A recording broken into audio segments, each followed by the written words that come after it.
Welcome to Your Mac Life for Wednesday, April. The hell? February 27th, year 2019. This is showing 12,000. Oh my God. Oh my God. I'm going to have to do the whole thing all over. What you got in that San Pellegrino water there? I'll fix it in post. This is Your Mac Life show number 1206 for February 27th, 2019. I'm Shawn King. I thought you have your anniversary soon. I'm Shawn King. Oh, I'm Melissa King. Everybody know. I'm Melissa. I'm here. She's right there. The anniversary, the 25th anniversary of Your Mac Life, or me being a podcaster, me being a broadcaster on the interwebs, will be March 19th. We'll have a show on the 20th. And I think what we're going to do is make the shows in March pledge month. We're just going to beg for money for the whole month, because that'll be the show before we go to Lisbon. We're going to Lisbon on Friday. It'll be 3 weeks before we go to Lisbon. We're so excited. Oh my goodness, it's going to be so exciting. So yeah, you want to do that? Just make the month of March just beg for money month. I am up for the campaign of begging for money. Just like everyone, just give us money. Yeah. We want to get paid for what we're doing. Well, not so much me. So well, you would get yeah, pod telephone. Yeah, podathon. Yeah. A podathon. We'll do it on DLTU, the Don't Listen to Us podcast that we do on Anchor.fm, and we'll do it on this one. So we'll have 2 opportunities a week to just debase ourselves and beg make for. Us seem, with no dignity at all, or we might as well go which is for good it. because I already don't have any. No, it's true. And by osmosis, you have less than you did before you met me. I don't think there's any doubt about that. I mean, look at the things you're willing to do now that you weren't willing to do before. Yeah. On tonight's show, we'll talk to our good friend Jim Dalrymple of The Loop at loopinsight.com. We're going to talk to Jim about the Apple credit card. I think is a really interesting story. I don't know if it's going to... There's no line that you can sell 50,000 of anything. And I think the Apple credit card, the rumored Apple credit card, is going to have a certain number of users who want it just because it's got an Apple logo on it. But for the vast majority of normal people, there's got to be something to it to get us to apply for it. Now, first of all, it probably won't be available for us in Canada, so we're not worried about it up here. But for our American friends, what would get you to basically stop using your other credit card and get an Apple card? I think it's got to be significant, because right now, let's use our credit cards for example. We actually got rid of one credit card because it didn't offer cashback rewards. And we got a new one which offered 4% on gas and groceries and 2% on other things. And we got the card specifically for that. We don't want to collect air miles. That's the miles program we have here in Canada. We don't want to collect air miles because they devalue and they're just, we don't travel enough. This one, the CIBC credit card, gives us cash back. In December, cash will show up in our bank account or a check. I'm not sure how it works. That's what I prefer. Now, will an Apple credit card give us a bigger discount on Apple products? But I don't think it's going to give a big enough discount to make me want to get a credit card at whatever interest rate and whatever monthly, yearly fee would be. I just would. It's an interesting idea, and we'll talk to Jim about it, but I can't see it. Average people like you who aren't a Mac fan or Mac, why would you get one of these credit cards? What could Apple do to encourage you to get one of these credit cards? Well, if the other credit cards that are available are any indication of how many points you have to gain before you can actually get something, then I don't care. I'm not going to... How many points will I have to gain before I can get an iPhone X? Our Van City credit card gave you points. They gave you seemingly 1 point for every dollar. Sounds great. Then you go to their website and see the rewards program, and to get, say, for example, a Canon EOS Rebel DSLR camera. It's about a $700 camera with the lens. You had to get 600,000 points. So at $1 a point, they were expecting you to have spent $600,000 on your credit card. I've never spent that much money on all the credit cards I've ever had in my entire life. I'm never going to do that. So screw you So and your it's silly. stupid points program. Yeah. Whereas, conceivably, in a year, we could get that much money in cash back. Yeah. With gas and groceries at 4%. I would rather that. So yeah, So I doubt whether I'm going to be able to get an iPhone. it's going to be really interesting to see what Apple is going to do to entice people to get rid of their old credit cards and get this rumored one. Why are from they Apple. doing this? Why do they? Because Apple is branching out into what's called services. They want after-sale money, and they can't do it, won't do it through advertising. So they got to find other ways to, because Apple will get a cut of whatever amount of money you spend on this credit card. We also talked to Jim about foldable iPhones. When will we see a foldable iPhone? There's an argument to be made for never. Just never. Because a foldable phone still feels like a real huge gimmick. Have you seen these yet? No. Samsung announced last week, and then Huawei, I can't say the name right, the Chinese company. So it's a phone that's got a screen on this side, and it's smaller than your iPhone screen. And when you open it up, it becomes two screens, side by side. Mm-hmm. Why? What do you need? Basically, it's a folding. Think of it as a folding tablet. Would you like your iPad to fold in half and therefore fit in a different pocket or better in your purse or things like that? No. Not really. For the most part, most people know. No. If you want a tablet, you want a large tablet so you can see things better on it, not a sort of bastardized half tablet. But it may be a success. Who knows? Samsung may sell millions of these things. We have no idea. Will Apple? That's the question we'll ask of Jim Dalrymple. We're also going to talk about the Shot on iPhone campaign. Apple has announced the winners, the 10 winners of the Shot on iPhone campaign. And we'll look at those photos. We'll talk about why they're good. Maybe they're not. We'll talk about the shots they took and whether and how you can create the same kinds of shots. How are your arms? When now? Yeah. They're a little jellyish. Melissa and I have gotten into home fitness. We don't want our local gym costs $50 a month per person. We ain't paying that. It's way too much money. So we've decided but we do want to get in better shape. She's in phenomenal shape. I mean, look at her. She just does yoga and can do handstands and bend herself and contortions and that kind of thing. I can barely bend over and touch my knees. My feet are completely out of the question. I can barely touch my knees. The floor is so far away. So we are doing various things. I'm walking. I'm trying to walk most days in 4, 5, 6 kilometers a day if I can. And I'm kind of enjoying that. And I know I'll enjoy it better when the weather is better too. It's been quite cold around here. But one of the things we did was we wanted to get weights to work out with weights. And our little bedroom here is taken up by, first of all, my studio space, and then a giant king-size bed and a giant armoire. There's not much space there.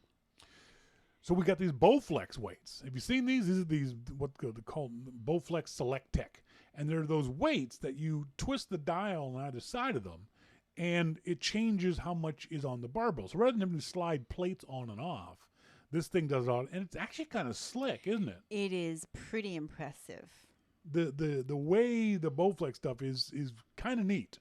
Yes, and very compact. Very compact. Yeah, it's basically there's two dumbbells, but the size of regular dumbbells, a little bit longer. But on those two dumbbells, there's 55 pounds on each of them.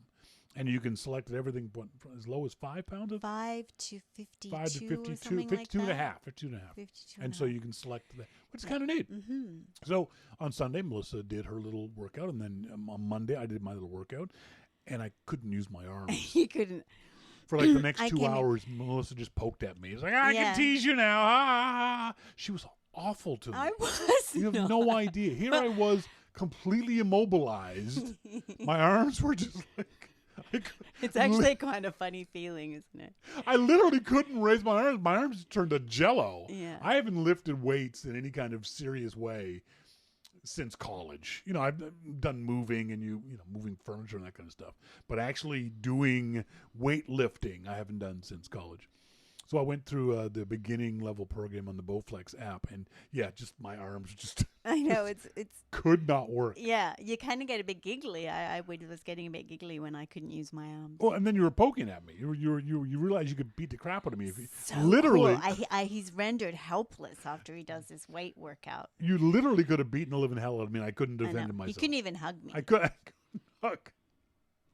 So then yesterday, my elbow joint, actually the tendon of my elbow, was so painful I couldn't extend my arm straight out. It hurt so much. And now today, my biceps hurt so much I can't straighten my arms out. This great big guy standing there going, "Oh, I thought my biceps would feel better today, but they feel worse." I feel like shit. Well, they do feel. It takes a couple days I know. for the full hurt to settle in. DH says gyms make money when new clients overdo it and And drop then out. Yeah. That's right. I belonged to a gym in Nashville, and they had a deal where you could get a personal trainer to help you work out. I thought that'd be kind of because then you have that's kinda cool. a training partner, someone there. And to teach you, I like that idea. This guy beat the shit out of me so bad. I remember I went in on a Monday, couldn't move on Tuesday, literally could not get out of bed on Tuesday. Wednesday was a complete wash. I couldn't go back to the gym till Friday, and then I was just only moderately okay. And he did it all over again.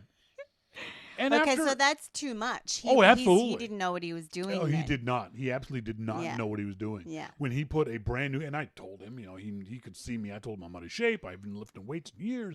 Da da da da da. Take it easy on me. And he pushed me, but that's a good thing about a personal trainer is they can push you past what you would normally do. But not on the first freaking day, no, dude. I think it's nice to build, and so you feel successful, and you feel like you want to go back. That's right. And after a month, where I literally, the day after working out, could not move, laid in bed the whole day. For the whole month, that happened. For a month. I would physically be unable to move the day after. And then the second day after was very, very sore. I'd go back in the third day, and he'd start all over again. And after a month, I said, dude, I'm not coming back. And I said to the manager when they, time to re-up you. I said, no, I'm not coming back. Well, why not? Because he tried to kill me. I'm not coming to the gym to get hurt. But why didn't you say something? That's not like I said you. it to the, I said, You no. could I have said to the trainer, you know what? I need to I back did. off a little. I absolutely said to him. I said to Oh. him, dude, you are making me immobile. I don't want to be this way. I don't want, well, you're getting in shape faster. I don't care about getting in shape fast. I bought him a year membership. I got a year. And that was the last time I was ever in a gym. Was that one? Oh, so you made it all negative. Yeah, oh, absolutely. We got a bench too. We ended up, because Shawn can't go down onto the floor because it's so far away. So we got a bench, and my son likes it. Damon has great workouts, and I'm trying to get Rory into it too. But it's going to be interesting because we live in a small town. We don't have any other gym options. We got the community center. Oh, they have other gym options, but they're private and they're expensive. Yeah, exactly. Yeah, That's they've what I got mean. CrossFit and stuff. Yeah. Now, in the city, you can get a gym membership for $10 a month. Yeah, I had a gym membership. So That women's only gym. So we have to do it. I tried that and they wouldn't let me. No, you didn't look good in your little lycra Didn't look outfit. good in the yoga pants. Well, later on the show, we're going to talk in a starting point photography segment about Apple's shot on iPhone campaign and why the images were so good. But up next, we're going to talk to a good friend, Jim Dalrymple of The Loop at loopinsight.com about the Apple Visa or MasterCard card, the credit card, and about a foldable iPhone, whether we'll actually see that at some point in the future. All that and much more coming up. This is Your Mac Life.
Welcome back, folks. Thank you guys very much for joining me here on this Wednesday evening. Whether you're tuned into the show live or listening in on the archive, we appreciate it regardless. On our phone now, we've got our good friend Jim Dalrymple of The Loop at loopinsight.com. Jim, how you doing?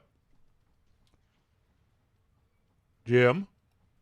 I'm doing good. Oh, jeez. I thought I'd lost you there for a second. Haven't lost you in a while. There was this... Go ahead. I had an interesting thing happen. What did you have that was interesting, Jim? So you know that I always get ready for your podcast with a couple of beer. Of course. Right.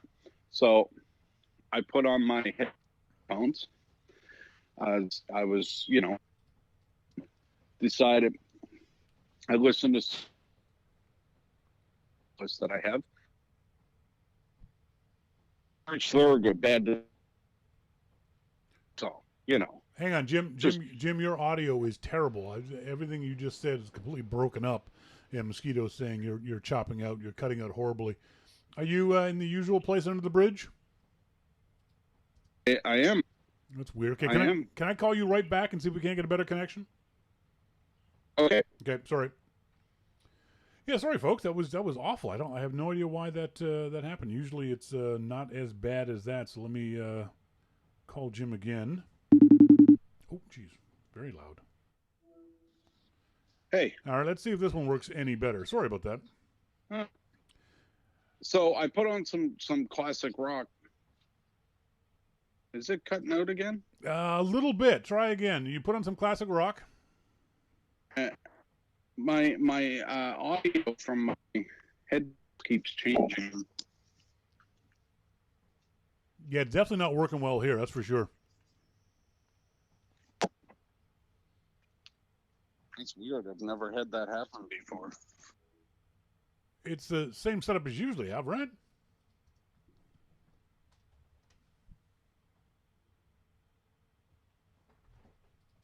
Jim? Uh-oh.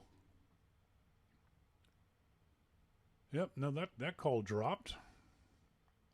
This is weird. We don't usually have these kinds of problems with FaceTime. Let me try again.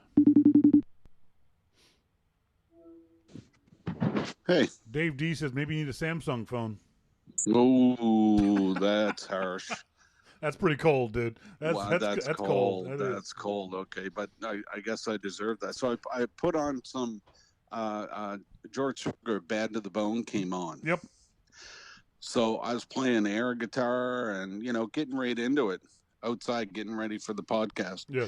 And then I think I tweaked something. So Sorry. I missed the punchline. You think what? I tweaked something in my back. So that's how you're getting old. We are at that age, yes, exactly, when you can actually tweak your back playing air guitar. Yeah. So and your day is shot now. I mean, now I need more beer just to take away the pain from tweaking my back playing air guitar. All you can do is hope you recover by the weekend. Like a weekend in 10 days. Exactly. Not this weekend, because that won't happen. It's so sad that youth is wasted on the young. I mean, I could do so much more if my body would let me. It would be so good if I could just, take that song and play air guitar and be good, but no. And now you're stuck playing air piano because it's safer. No, or air accordion or something. Something. There was a story last week that Apple, as a rumor, let's make that clear, Apple is talking about working with Goldman Sachs to put out its own Apple-branded credit card, probably a MasterCard, probably also only available in the U.S., at least initially. What are your thoughts about this? What could get you to get an Apple credit card? $1,000 free. How do you start? Very low interest, below 60%. That I don't know. I mean, I may have. I think I have one credit card. I tend to pay for cash for everything, or debit. It's basically cash for everything. So I don't know. I don't really need a credit card, so I'm probably not their target market because I like to just pay cash. But I don't understand who Apple's target market is. I know there's a lot of fans out there who'll, buy anything that has an Apple logo on it, but you can't run a business, a multi-billion-dollar, almost trillion-dollar company based on the fanboys. This has got to be something that's going to have some sort of appeal to average people who do use credit cards. Well, I mean, I think if you get this, typically if you look at things like this, you get discounts at the place that has the credit card. Yeah. Right. So Apple doesn't give discounts. So if all of a sudden you have an Apple credit card and you get a discount, well, maybe that's enough to get you there. Yeah. Or maybe it's going to be tied into other Apple services where if you get the credit card, you get Apple Music for free, or this video subscription, or the news subscription stuff. You get discounts on those things. I can't see Apple offering you any kind of significant discount on, say, your next iPad or your iPhone or a MacBook Air or those kinds of things. The company doesn't seem to really do that kind of stuff. But I got to believe that they've got to do something along those lines in order to get average Americans to give up the credit card they already have, that's already got $5,000-$10,000 worth of credit on it, in favor of this Apple branded one. Because unless there's serious incentives, why bother switching? Well, I think that there are some people that will probably get it just because it has the Apple logo on it. Sure. So there's that, but you're not gonna. I mean, as you said, that's not a way to run a company. No. So there's gonna have to be something else in there. And then there are people like me that, just pay for cash for everything anyway. Yeah. So, I don't know that there's any real incentive for people like me to do it, but but it's interesting that you say that you pay cash for everything and or use a debit card. You don't believe in the idea of, that's what Melissa and I are doing. We have a credit card that we put everything on the credit card because it gives us cash back, and then we come home after shopping and pay off the credit card with our debit card or with cash from the bank. Therefore, we carry a zero balance, but the credit card company is giving us cash back because of the things we paid for with the credit card. Yeah. The other aspect of the credit card too is that we get travel insurance and we get car rental insurance. We get a bunch of other perks like that make it more worthwhile to buy things that way rather than debit or cash. I need rivets and pavement for the bridge, and no, I get that. I really do. And there was a time when I traveled a lot where those types of perks really meant a lot to me. Yeah. But I'm at a point now where I'm traveling, and those types of perks don't mean as much as knowing that, I go out, I buy something, and look, to be honest, I don't buy a whole lot. Yeah. I mean, the biggest thing that I bought in the past little while was a power supply for a piece of audio gear that I had. Yeah. And it was like $100, and that's the biggest thing I've bought in 2 years. Yeah. Well, so. And one of the advantages for us with the credit card was that because I bought that drone last December, and because we paid for it on a credit card, when it sunk itself, when it committed dronecide, I just found out yesterday, the credit card company is fully reimbursing us for the drone. Wait a minute, what happened to the drone? The drone drowned. It fell out of the sky like a rock, and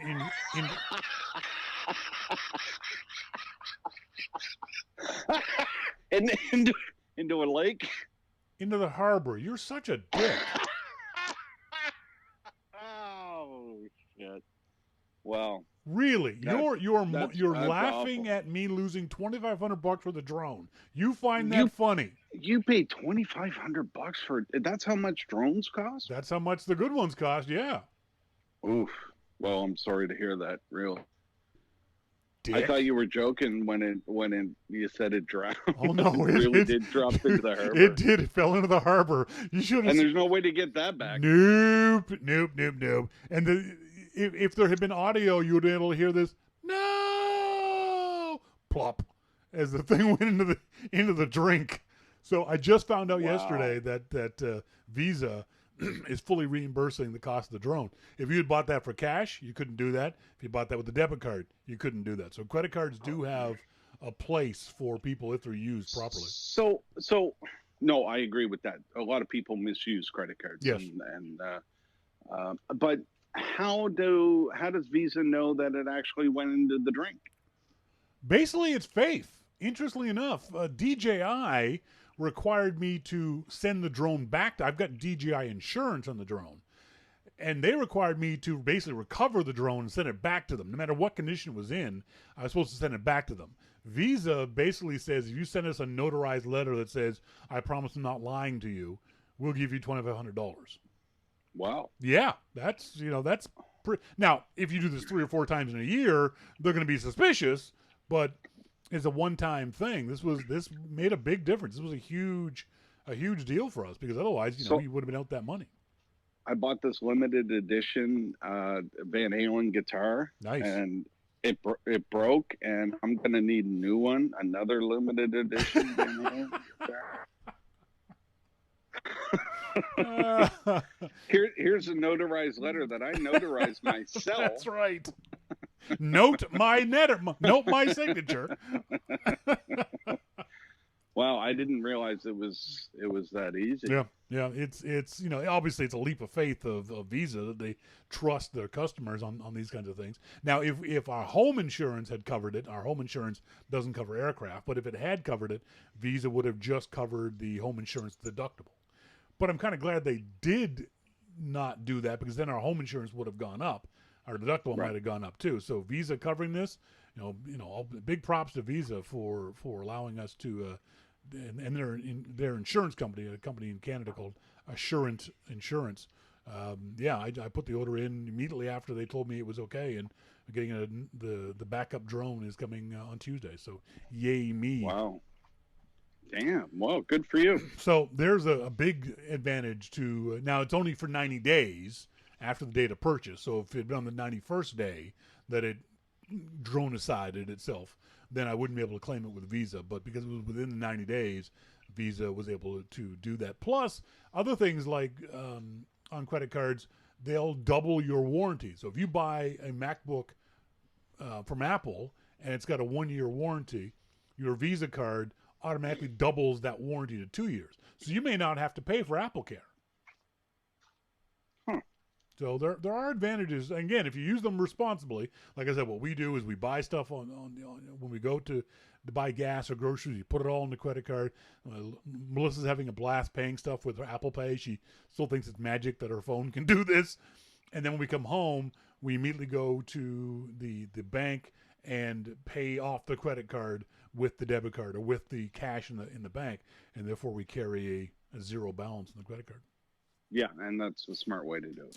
Let's move on. Speaking of smart, last week Samsung announced and showed off, but didn't let anyone touch the Galaxy, the new Galaxy Fold phone. The question now everyone's asking, after they haven't touched and haven't seen and haven't used the Galaxy Fold, when is Apple coming out with their own foldable iPhone? Give us a prediction, Jim. Oh God, I hope it's a long time. Me too.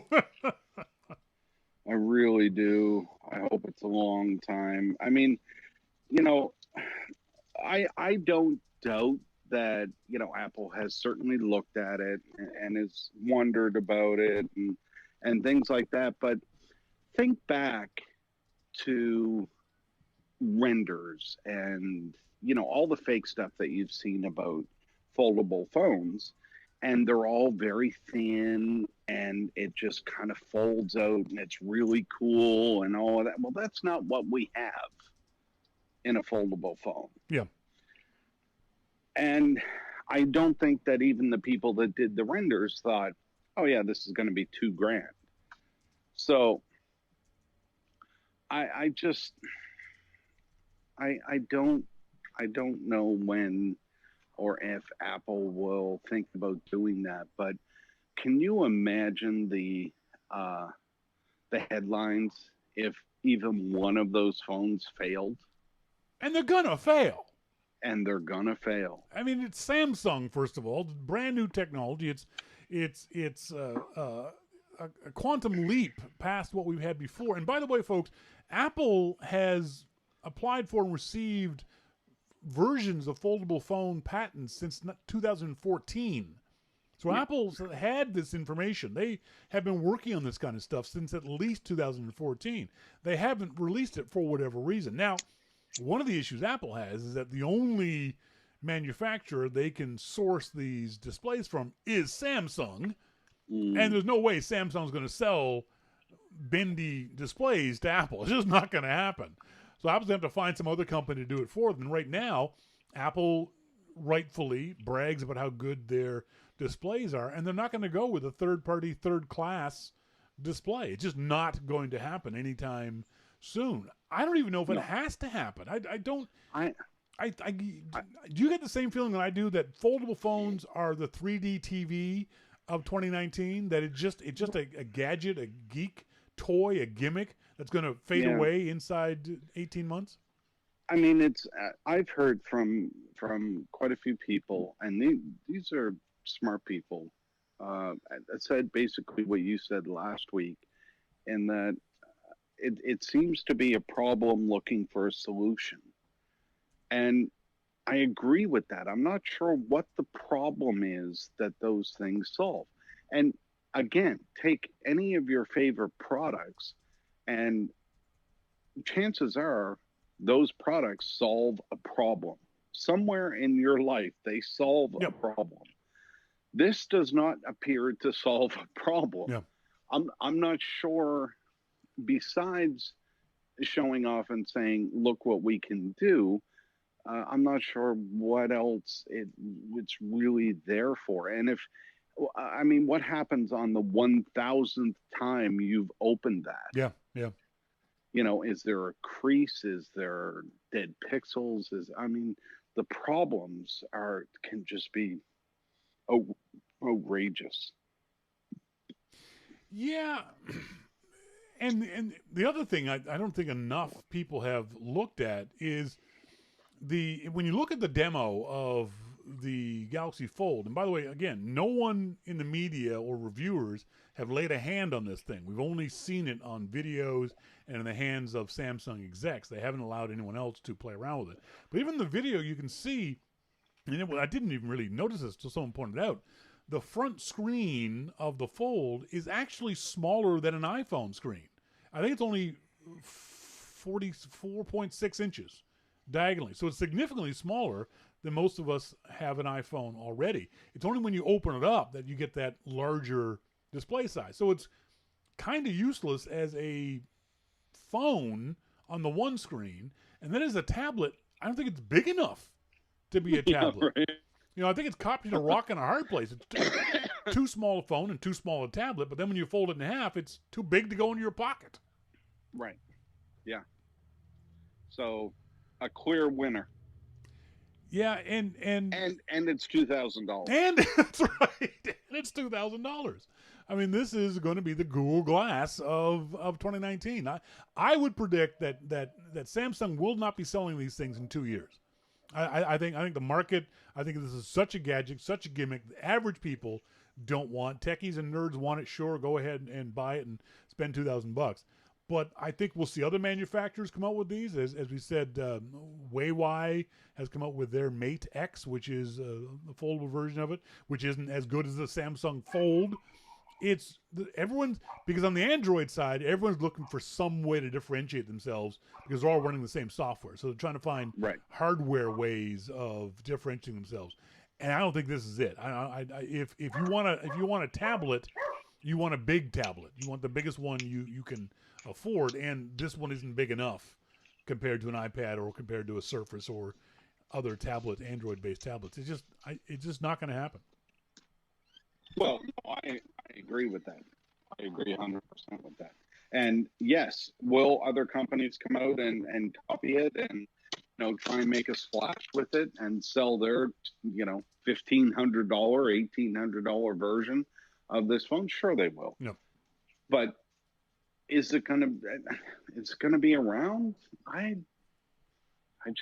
can't see it myself. Yeah, I But agree. like not that target either. I'm starting to whittle myself down on the target market here. Yeah, no kidding. Less and less. There was an interesting, and I find myself laughing when I say this, an interesting thread on Reddit over the weekend. Dave Mark posted this up on the Loop, and I don't find threads often interesting on Reddit. Would Apple be remarkably, I think that's the key word, remarkably different if Steve Jobs were still alive? I don't usually like this "what would Jobs do" kind of stuff, but Neither do I. do you think the company would be significantly different if Jobs were still around? Even if Jobs were still around, they have to deal with the technology that's available. Now, would Steve have had different ideas of things? Sure, he would. I mean, that that's what Steve was all about. Would he have come up with some new ideas of things that he wanted to do? Sure. Yeah. I mean, that's just the way he was. But let's not forget that the company stock is higher under Tim than what it ever was Yep. under Steve. Yep. So I think these types of questions are they're pointless, first of all, but um, I don't know if they're insulting to the current leadership, but I don't think that they want to think about that. And from what Tim said, Steve didn't want them to think about That's that. right. That's right. Yep. So it's it's very different and pointless to think about what would happen if this person hadn't have died. What if Amelia Earhart had made it and hadn't have crashed? What if John Lennon hadn't have died? Would he have written another hit? Yeah. Chances are yes, Yeah. because that's who John Lennon was. He wrote from his heart, and he was one of, if not the greatest in history. So, saying "what if" about John Lennon is like saying "what if" about Steve. Would he have woken up one day 2 years ago and said, "Oh my God, I've got this great idea"? Yeah, probably. Would it have worked? Who knows? Yep. Because he had ideas that didn't work. So, there's no way to tell. Um, I I respect the man so much, but you have to respect what the current Apple team has done in bringing the company to. When I was thinking about this, I was thinking that no, Apple, the company, the products, the direction of the company in that regard would not be any different. I think that Cook and Jobs were very simpatico in that aspect. I think the company would be less involved outside those areas with Jobs. I agree. I agree. The Yeah. human rights issues that Cook has rightfully brought up in any number of ways, the environmental issues that Cook has been Well, a champion of. remember, Steve is the one that started those environmental. It's the one that brought those up. So. I mean, in a more overt way. Yes, Jobs helped develop Apple Park, and Apple Park was intended to be an environmentally friendly building, along with the data centers and those kind of things. Jobs was there for that. But what I'm saying is, Jobs was never. He didn't do interviews about it. It wasn't overt what Apple was doing environmentally, human rights wise, and those kind of things. Government lobbying. I cannot imagine that Steve Jobs would sit on President Trump's advisory board. You know what I mean? I agree. I don't. I agree. So I think that the company would be different from that point of view, from the external things that the company does. But from a product point of view, from a directional point of view, I think they'd be in the exact same path if Jobs were still around. Yeah. Well, I mean, and that's where about technology, they can only move as fast as technology moves with them. That's right. and allows them to make the changes that they need to make. So, you know, that's where they are. I mean, where they are is on the they're not just like cutting edge technology. They're inventing Yeah. new metal processes, and you know, they're inventing new metal. How much more cutting edge can you be than that? No kidding. You know. Speaking of cutting edge, last week CNBC reported that an analyst, JP Morgan analyst Samik Chatterjee, said in a note that Apple should buy Netflix. How fast would you fire this guy if he said that to you? Well, I mean, he has been fired, right? No, he still has a frickin' job. It always amazes me how these guys get so much play from saying the stupidest things. If you have the slightest bit of common sense, you'd realize, first of all, Netflix isn't for sale, and B, Apple doesn't buy Netflix type companies. Well, I mean, could Apple buy Netflix and you know, put that into its own organization? Sure, they could, but that's not really what Apple does. Is Apple trying to put Netflix out of business? I don't think that'll ever happen. You know, I have a subscription to Netflix, have for years, loved Netflix. Will I have a subscription to Apple Video or whatever it's going to be? Possibly. Yeah. You know, if the shows are good, then sure. You know, but we've talked about this at length before, and there are so many companies out there, Hulu and Amazon and Netflix, that have original programming that bests anything else on TV. Yeah. It's just it's kind of sad to see what can happen when some of these companies do original content. You know, can Apple be one of those? Yes. Will they be? I don't know. It depends on how much Tim gets involved and pulls things back, I think.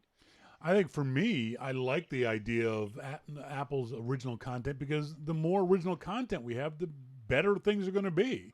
Everyone's going to have to raise their game to match HBO, and now raise their game to match Netflix, and then maybe Amazon, and then, you know, et cetera, et cetera, et cetera. I love the idea of this kind of stuff.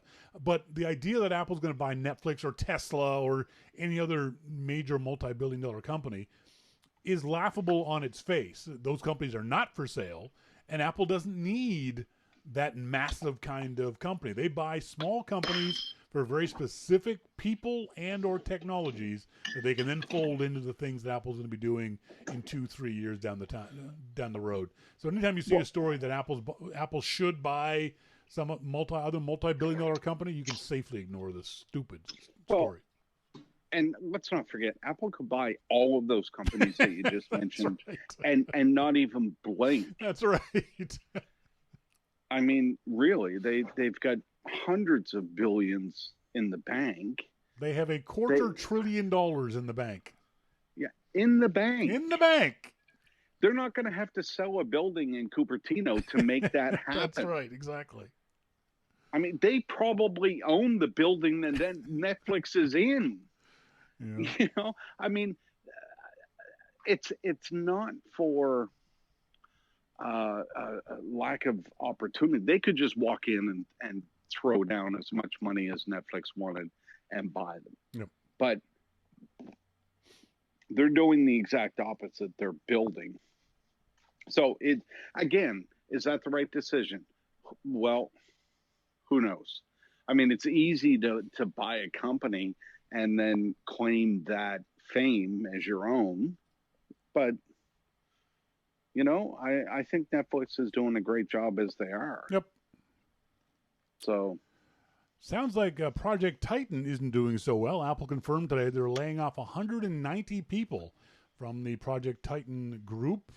Is this the death of Project Titan, Jim? Well, the more I hear about Project, the more I agree with when this all first came out. Product, not a car. Yeah. So Um, I don't think it's certainly the end. They could have come to a place where they're changing position. They could have come to a place where, the research in whatever field is done. I don't know. Yeah. But if they're getting rid of people, that usually doesn't signal a good thing.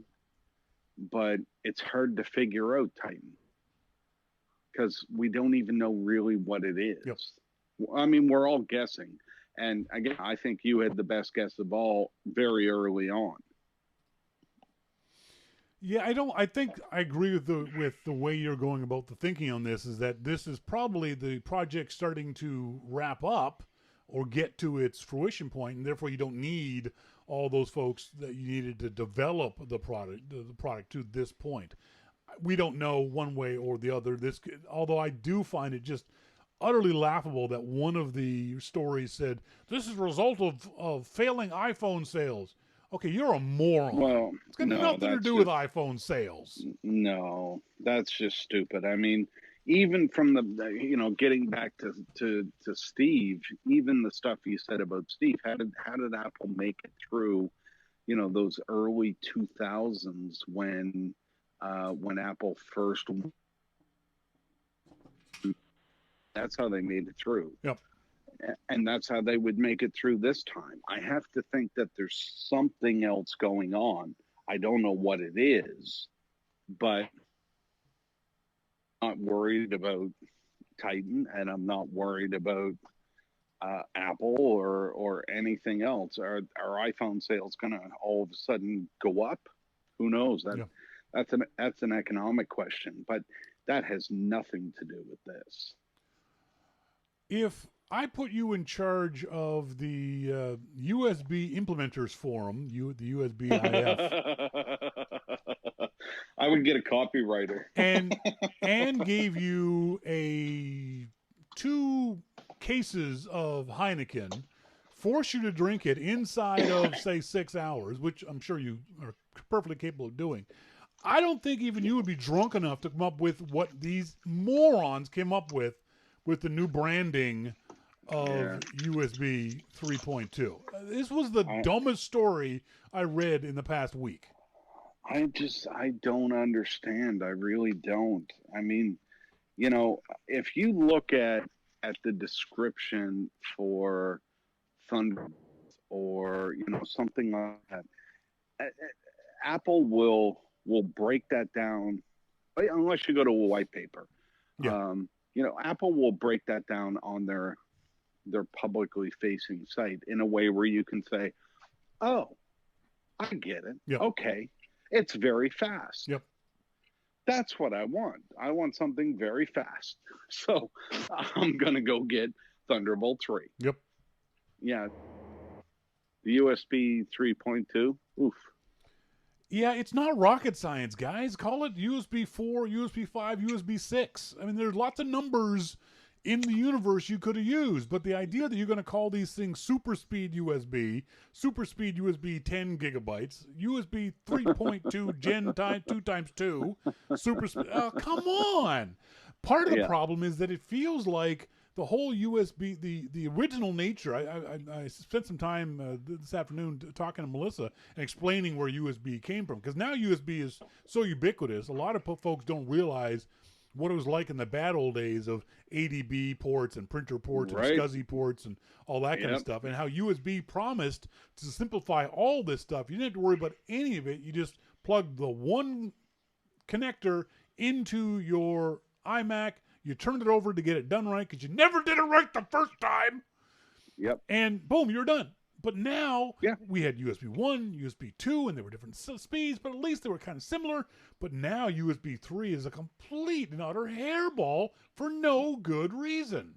Well, and then you have USB-C. Oh, geez. Don't even get me started on that. I mean, all gets kind of crazy. Yep. It really does. The simplicity of USB is gone. Well, it's like all engineers in that group are writing what they think it should be. They muddle it all together and put it out. Yep. And no, I'm for my mother to understand, or Yeah. make it easy for the average person to understand. And I think that's what Apple tries to do with things like Thunderbolt. Yep. Or Lightning, or whatever it is. It's got a unique name, and here's what it can do. Okay, I understand that. I want to plug my iPhone in. I need a Lightning cable. Yep. Great. And they're all the damn But same, and I can grab any lightning cable. I can borrow one from you. I can grab one from any of Yep. the devices I've got. They all work the same. Now, Same what's going to happen is... with Sorry, go ahead. 3.2. Same with USB 3.2. Oh, wait. Yeah, as Mac Stories wrote, with today's rebrand, the 2018 iPad Pro supports USB 3.2 Gen 2 for transfers up to 10 gigabytes, but not the similarly named USB 3.2 Gen 2 times 2. Thanks. That's going to be real helpful. Yeah. And now that's what we have to do when we're going to end up in 6 months buying new equipment. Is it 2.2? Is it super speed USB? Is it... Oh, come on, guys. Exactly. And that's what makes things so difficult and again, I'm talking about the average person here will go to Best Buy and say, I need a USB cable. Yep. Then what? I have this device, and the Best Buy guy isn't going to know any more than the rest of us do. Yeah. So there you are. It's going to be frustrating. Going to be frustrating. Folks, been talking to Jim Dalrymple of The Loop at loopinsight.com. He's here each and every week. He has his own podcast called The Dalrymple Report, available on the iTunes Store, or head on over to loopinsight.com and listen to it for yourself. Thanks, Jim. Thanks a lot, Shawn. Talk to you later. See ya. Bye. When we come back, in our starting point photography segment, we're going to talk about the Apple Shot on iPhone campaign and how the photos looked and whether they were good or not, in our opinion. All that and more coming up. This is your Mac Life.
Welcome back, folks. Thank you guys very much for joining us here this Wednesday evening, or whether you tuned in to the archive or live. I am Shawn King, still over there, the beautiful one in the purple.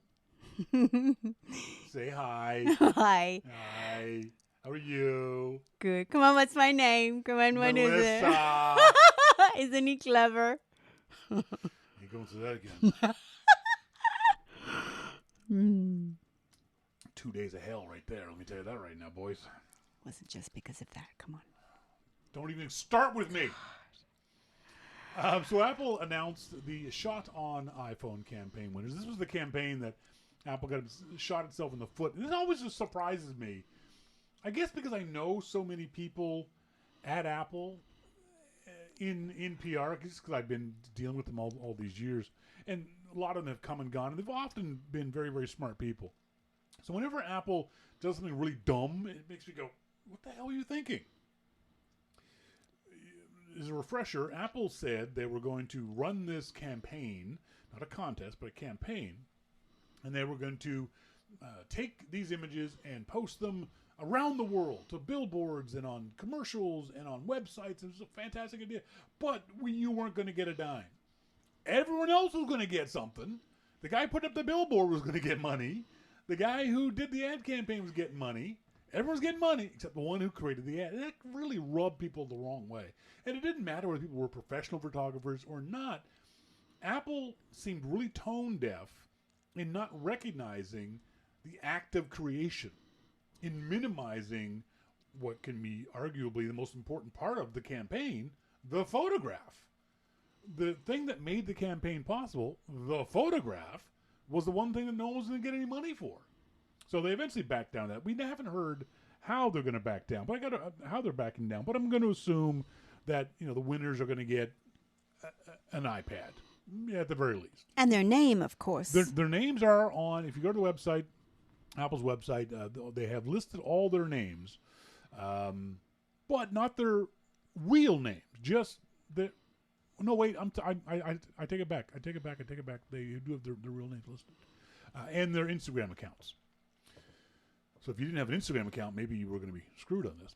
So they had an international panel of judges. They had Pete Sousa, the former Obama and Ronald Reagan official White House photographer. Austin Mann, who's a big favorite of Apple. They give him review units all the time, and a bunch of other folks.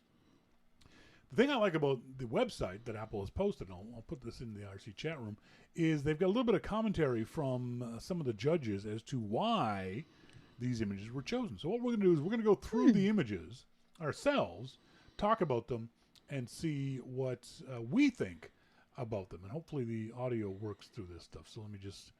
Audio still working? Yay, audio's still working. So the first image Apple posted up, and let me... yeah, I can see it. You can see it. Okay, Melissa can see it too. I really like this first image. This is as Chen Man says in the description of it, it's full of color. It's full of really interesting elements. It's interesting people. It's a basketball court. You can tell this is not inner city, but certainly not a wealthy neighborhood with the laundry on. For some reason, I always love, maybe because it reminds me of when I was a kid, I lived in this kind of housing, kind of seemingly public housing in Halifax and Gottingen Street. And we were always clothes hanging out on the balcony. Of course. And I love it. I love this. Whenever I see this, when I go traveling in Italy or in Paris, and I know we're going to see it in Lisbon, I really like the idea of this is a place where people live. This is not a tourist area. This is a place where real people live and work and have kids and just do their lives. Because the laundry's hanging between, two buildings. Talk to people up at the top or at the side. Did your mom do that? Oh yeah, absolutely. Yeah. So I really like this shot. There's not a lot wrong with this shot. The only thing I could even slightly critique on this shot is on the right and left hand side, they've cut off the two palm trees on either side. But that's a completely minor issue. Yeah. You only notice it when you're looking for it. I'm looking for something wrong with this photo, and that's the only thing I could find. More on the right than on the left. Yeah, but I think it looks fantastic. The color in this one is absolutely lovely. The next one Apple showed was a black and white shot, and this was of a raccoon looking through obviously an old log. But I'd love to know the story of this. Did they put down some peanut butter to get the raccoon there? Because if you were just sitting there, I don't think the raccoon would have, because remember, raccoons are nocturnal animals. I don't think if you were just sitting there, a raccoon would have walked up. Oh, yes, he and would. Looked in. You think he would have? I want to find. I have a picture of a raccoon. It's beautiful too. Okay, no, I love it. I think they're very bold, and I don't think they've set it up at all. I think he just was there. So if that's the case, you got to imagine that the photographer either saw the raccoon at this old hollowed log and walked up and took the shot, or he was sitting there waiting for a raccoon to come by. Yeah, yeah. The other thing I love about this shot is the texture of the log. It gives this really interesting zoom in effect that's not there, but it feels like you're zooming in to the raccoon. And this breaks the rule of thirds. Remember, the rule of thirds is the most important thing should never be in the center. But in this case, this is perfect. This is an absolutely perfect. Not quite in the center, a little bit higher, but yeah. Close enough. You wouldn't want to crop this higher or lower than what it is right there. That's just beautiful. And I think part of it is, and this is something we'll talk about in Lisbon at the end of March, is that there's this weird photographic thing that you should shoot things in odd numbers, and particularly threes. I don't know why this works, but if you take a picture of 2 trees, it won't be as interesting as a picture of 3 trees. Okay. Or 2 people, it won't be as interesting as 3 people. I don't know why that is, but it's true.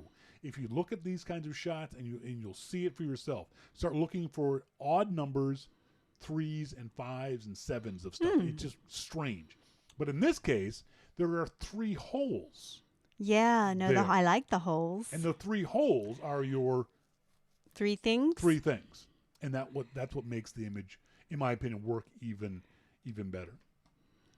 The next shot I loved. I absolutely loved the next shot. This really wild, cool, funky, almost abstract picture taken obviously in a puddle. It's in a puddle. And again, is this a puddle that they created? They threw water on the ground and did this, or is this just immediately after a rainstorm? The colors of this are wonderful. The way the sky is caught, and you gotta kind of look at this photo and study it to see which part is water, which part is ground, and it wouldn't have been the same if the puddle didn't have some dry spots. You know what I mean? Yeah. If this had been all reflection, I don't think the photo would be nearly as good, because by having these gaps in the photo, your brain fills them in automatically. So you're making the viewer do some work in order to interpret the image. I think it's a brilliant, brilliant visual of this. The other thing is, I saw this as I was going through these photos, and something to, as a beginner, keep in mind.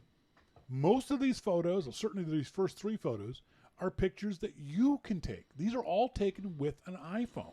Yes. None of these are taken with any kind of fancy DSLR or any fancy that we know of lighting or anything else like that. They were probably edited either in the camera app or Snapseed or some other, because Apple allowed people to edit the photos to bring out the colors to make them pop some more.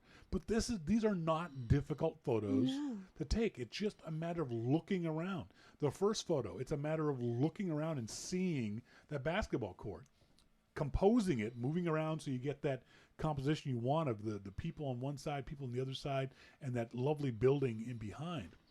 This shot is you're walking around, say, after a rainstorm, and you see this really cool building, and you look down. Instead of just looking, like something I've always said, we tend to always look straight ahead at our own height. So I'm 6'3", so I look at 6'3". Melissa's 5' nothing, so she's always looking at 5'2.5". So she's always looking at 5'2.5". So you have to train yourself to look up and look down to find things that are off that plane of your visual line of sight. So look around, look down. I tend to look up a lot because I'm tall, I think. But I will often see things on top of buildings or on balconies that other people don't actually see. But this is obviously a photographer. Is that a bird in the top right, reflected? It might be the start of a bird in the top. Oh, there it is. Yeah. So my photo didn't didn't show. Yeah, that's a Interesting. bird reflection in the top Wow. right. Really, really cool shot. Now the next one, the basketball court one, I'm not such a fan of. Sorry, tennis court one, I'm not such a fan of. I don't know that I like it as much as I like the previous ones. How about you? No, it doesn't do very much for me. I mean, Like the color, I love the color. It's one of my favorite colors. although I don't think I've ever seen a tennis court this color. It's the clay. It's a clay tennis court. You think it's clay? Yes. I thought clay was browner than this. This is more No, that orangey. looks like a clay court Okay, to me. you're the tennis expert. But yeah, this doesn't grab me. This doesn't do much for me. If there had been something else in the image, maybe a tennis ball, a racket, a foot, something. Yeah. But this one kind of leaves me admiring the color, but not so much the image itself. No.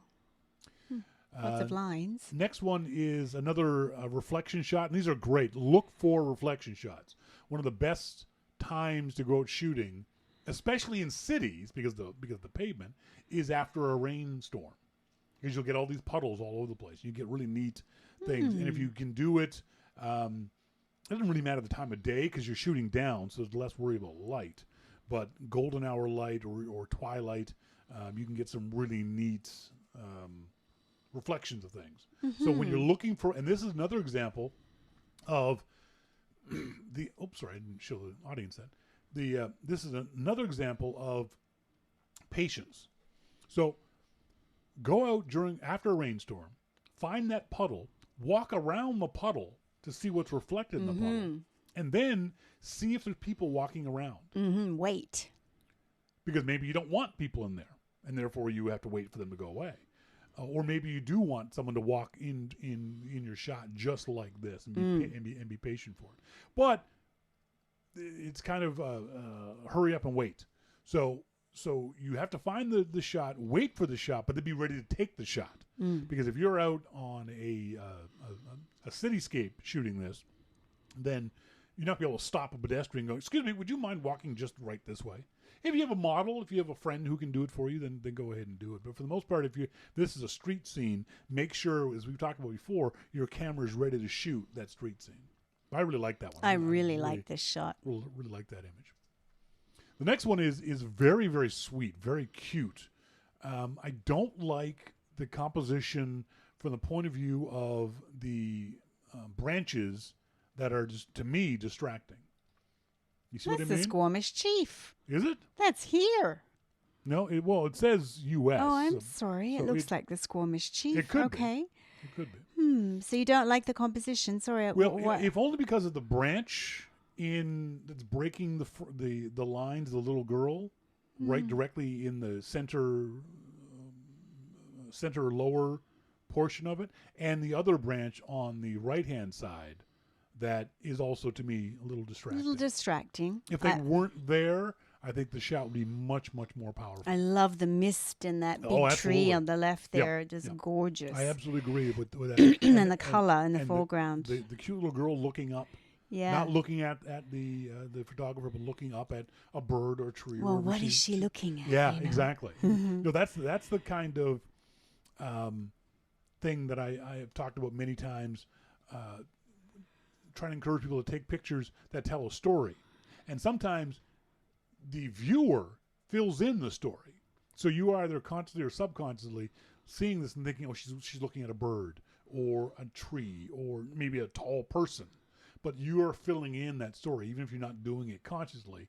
You're doing it. You're telling a story with this image of this wonderful wilderness that the little girl is in. You can sort of feel it's fall, or it's probably fall. Maybe Wyoming, maybe in Squamish, maybe someplace. No, it's probably in the U.S. I'm mistaken. Probably in the U.S. somewhere. Yeah. The next one up is another great abstract one. I really, really like this image. I've taken similar images to this. I took one here in Vancouver on the sea bus. And it's one of my favorite images. I was trying to get some shots that day, and nothing was coming out. I'm sitting in the sea bus, and just torrential rain is creating these water droplets. And some of them were so big, they had these great reflections of the other side. And there were little prisms and little balls. This is a very cool photograph. I love this shot. Wow. This is The pattern in the background is really cool. You think it might be graffiti. Graffiti, yeah. But where are the droplets coming from? It really makes you think about the photo. And what all that creates inside of each droplet. Yes, exactly. Yeah. So it's another rain thing to look for. Is look for droplets on windows and on cars. If you're in a car and it's raining, you can look out through the car window and see if there's this kind of droplet stuff. It's a very cool idea. The downside of them is that the background has to be a certain distance away to get this kind of reflection. So you may have to maneuver yourself, moving yourself back and forth, or moving, if you can, the glass back and forth. You can carry around a piece of glass. Don't do that. Yeah. But to get those kinds of images, but I really, really like that shot. The next one, the black and white one, I this doesn't do much for me. How about you? Actually, no, it doesn't. No. I like the idea of the black and white because it feels like this. It makes it feel colder. It makes it feel more desolate, more remote. That's that one cabin there. I don't like that straight line of the cloud right there. I know it's natural. Yep. It's there. I just don't like it. It distracts me. It makes me feel like it's two photographs, one on top of the other. Yeah, I don't disagree with you on that.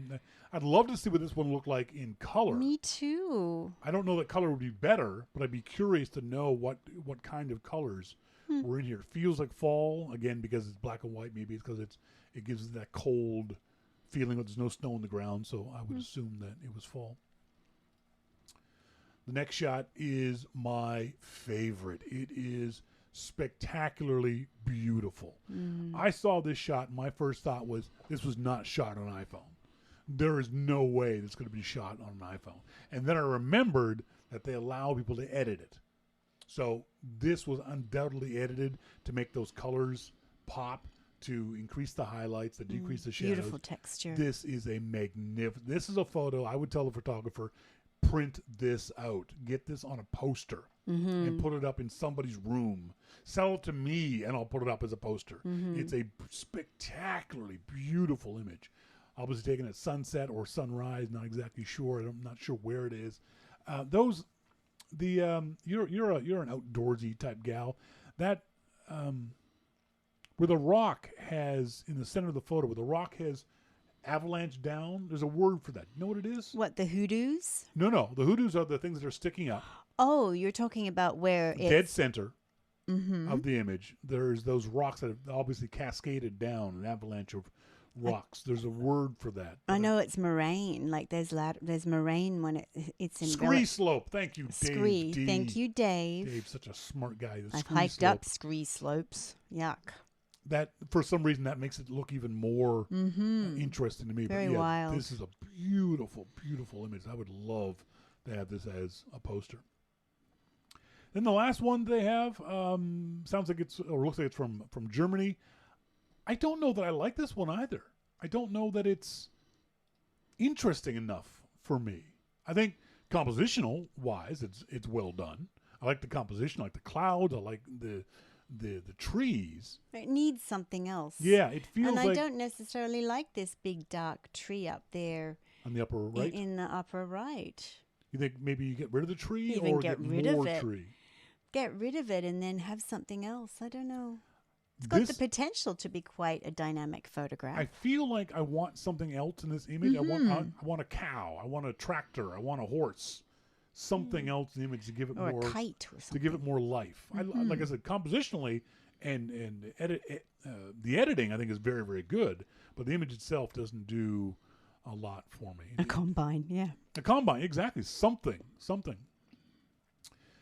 Overall, I think Apple did an interesting job. There was a lot fewer portrait shots than I was expecting. I was expecting Apple to have many more face shots and more challenging lighting shots. I thought they would have wanted to show off the lighting aspects of the new iPhones. Maybe they're shying away from that because of the controversy of the Google Night Sight stuff. So I don't know. I don't think the judges were told to look for this shot or that shot. I think hopefully everything was in the up and up, and the judges just chose their best images. Overall, I really like the shots. The other interesting thing is I just saw a news story today. Apple is working with the NHL to do a shot on an iPhone campaign with hockey players. And it's shot on iPhone, and it's images of NHL players by NHL players that are up on the NHL arenas. So the Tampa Bay Lightnings have a big billboard outside their arena now with a shot on iPhone of this player by this player. It's kind of cool. All right. I hope they do that. I hope they extend that to other sports, other big arenas like that, whether it be basketball or football or baseball in the States. It's great that they're doing with hockey. I think that's absolutely fantastic that they're doing it with our favorite sport. As always, send us emails to onair@yourmaclifeshow.com or Shawn at yourmaclifeshow.com. Love getting emails from you guys and appreciate you sending them along to us. We got some emails from folks. Let me see. I got a question from our friend Don Beck. Don is out there in summersuite.org is his website. I believe Don runs a B&B. I think Summer Is that Oregon, sorry? No, Martha's Vineyards. Don runs a B&B, bed and breakfast on Martha's Vineyard. How lovely. It's got to be lovely. Summersuite.org if you're interested. He said, just finished listening to the previous show. You mentioned Halid as an iOS app that you can use to independently set, adjust ISO and shutter speed. You also asked if anyone knew of a free app that also did this. Procam 6 does this. I'm sure I got it for free, but I can't remember if it was always free or if it was on sale. Procam 6 is the app he's talking about. The another app, I don't know if it's free. I don't think it is, but another app I've used, Visco, will allow you to do this. And crap, I'm using my phone. I got to make notes. I should write this down. So I forgot what the other app was. Visco and crap. I had it in my head. I've forgotten it. There's something I wanted to talk to you about. Apple credit cards, we already talked about that. Foldable iPhones. Do you care about a foldable iPhone? Not at all. There was something done. Did you talk to Jim about all the silly USB stuff? Yes, we did. Which you're the person I was thinking about when I saw that. As I've always said, Melissa is our average user. She's well above average, by the way. Just so far above average. No. You have no idea how far above average. Of a Apple user? Of a human being. Oh my gosh. MacMan is so cute. Every show he talks about his camera bag. Every show. Lowpro. As soon as I meet him, I'm going to go, did you get a camera bag? Lowpro.org. Yes. They've got dozens. Lowpro is actually cool because they have a camera bag picker. And so you tell it what you're going to use it for. Oh. And it will tell you the right. Try that, MacMan. Yeah. I'll be bringing 2 Lowpro bags with us to Lisbon. I'm sorry, I interrupted you. You did. So I'm the average Joe Blow. Yeah, the average user. And so I think about these sorts of things from your perspective a lot of the times, thinking about, you're going to buy, theoretically, a new iPad, and you're not going to pay attention to what USB connections it has. You're not going to care whether it's USB 3.2, 3.2, 2.2. Oh my gosh, you don't care. So what you're going to do is just grab a USB cable and plug it in. You're going to wonder either A, why doesn't this work, or B, why isn't it charging properly? You're then going to call up Apple or your friendly neighborhood tech support and go, why isn't this working? We're going to try to figure this stuff out. So my iPad mini now that I have, does it take a different one to my... All the devices you have now will work with all the cables that we have now.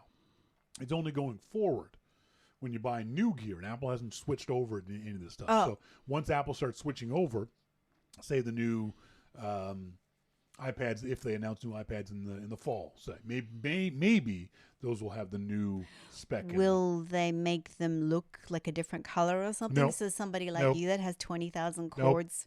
Nope. Oh dear. The same shape, same size, same everything. Oh. It's going to be annoying see that as being hell. Very problematic. Really, really, because right now all these cables that we have are interchangeable. I suppose when you get them, you could put like a little mark for yourself. We shouldn't have to, though. They could just put it like, No, they could, but we shouldn't have to make these marks on our cables, and they shouldn't have to do it this way. I It's just- find Apple cables, for such an incredible product that Apple is, their cables are just awful. They shred. Yep. They just it's very disappointing. the next thing that's going to happen is someone in the IRC chat room is going to say, I've never had one of these cables shred.